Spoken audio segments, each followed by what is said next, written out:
And now, sports with Corinne McGrath. The biggest improvement we've seen since the last time the Bengals played at Holt is how much more calm and confident quarterback Tyler Vanderwall seems leading his offense, and the chemistry that's grown between him and receiver Jaden Henderson. The women get to rest up tomorrow for the championship game, give a chance for the guys to play. The Idaho State men will play their first game tomorrow against Montana State. Now, not a lot of background on these two teams. They haven't played a game yet this season.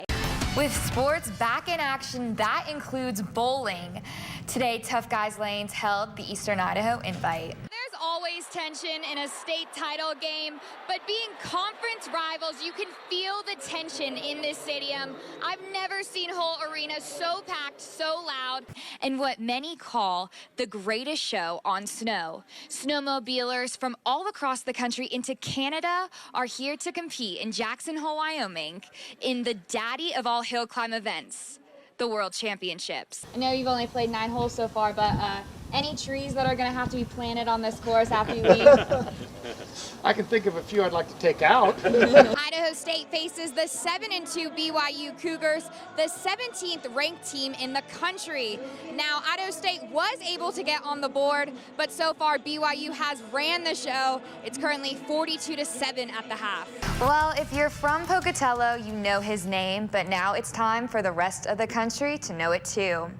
Taysom Hill, the Highland High School graduate, was All-Idaho Player of the Year in his time as a Ram. Well, not only is it the last game of football season, but it's also the last game that both of these head coaches will coach with their current team today. Idaho head coach Paul Petrino was let go yesterday, and Idaho State announced that they will part ways with head coach Rob Fennessy this morning.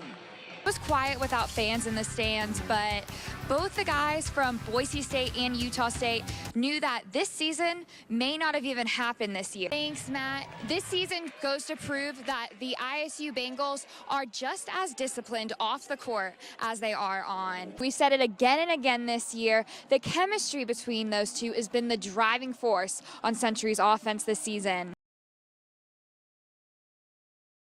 Been pretty careful about this all to get here right now. A lot of unknowns all the way around. Crossing our fingers about all the time we're playing.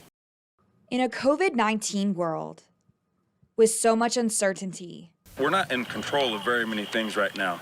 High school football has brought some sense of normalcy back to Eastern Idaho. I think that people are realizing what an impact high school athletics has.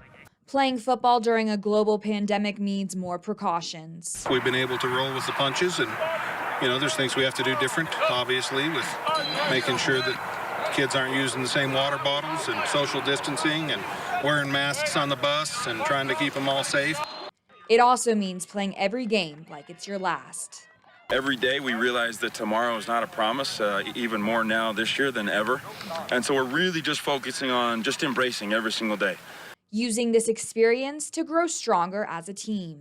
That's the one thing coronavirus has been good for, is they've kind of had to take control of the team and get out and do their workouts on their own. I was pretty pleased with our senior group. They got guys together and worked out all through the off seasons. The athletes never gave up hope. The kids are biting at the bit and we're ready to go. And neither did their coaches. They just need to go participate, and a lot of these athletes work their whole lives for kind of a 2 or 3 year moment. The times may be unprecedented, but so far, the COVID-19 darkness has not overcome the Friday night lights.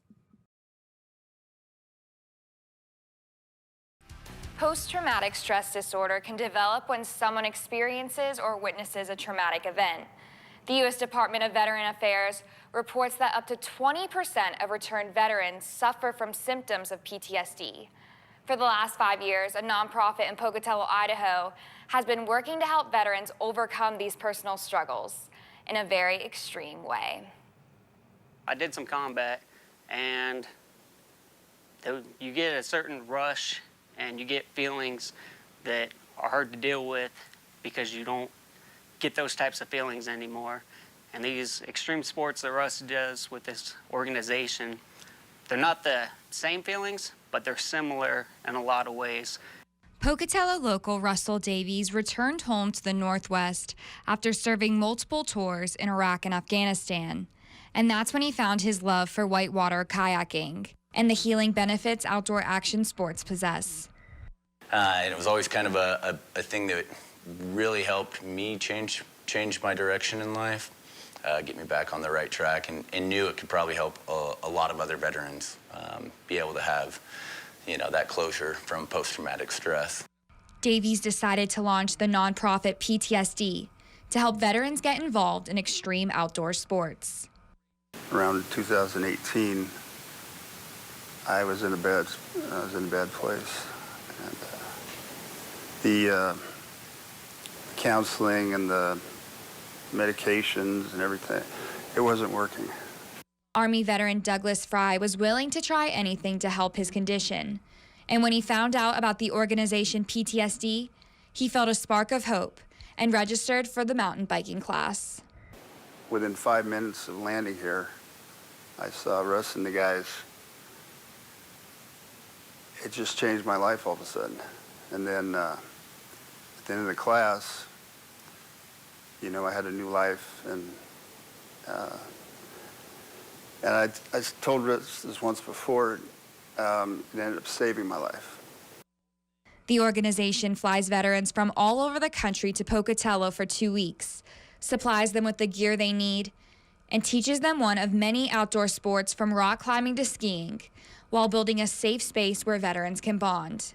The biggest thing is we provide a great community for them to come out here and enjoy these sports that a lot of us enjoy as well, and so we get to share that passion with other veterans, and they get to have a sense of community. We're all really cool guys, so we just have a good time, and then they also get to keep that gear and take it home with them. The organization hopes to expand, since PTSD fully funds these trips for veterans, and each class costs about $50,000 in total.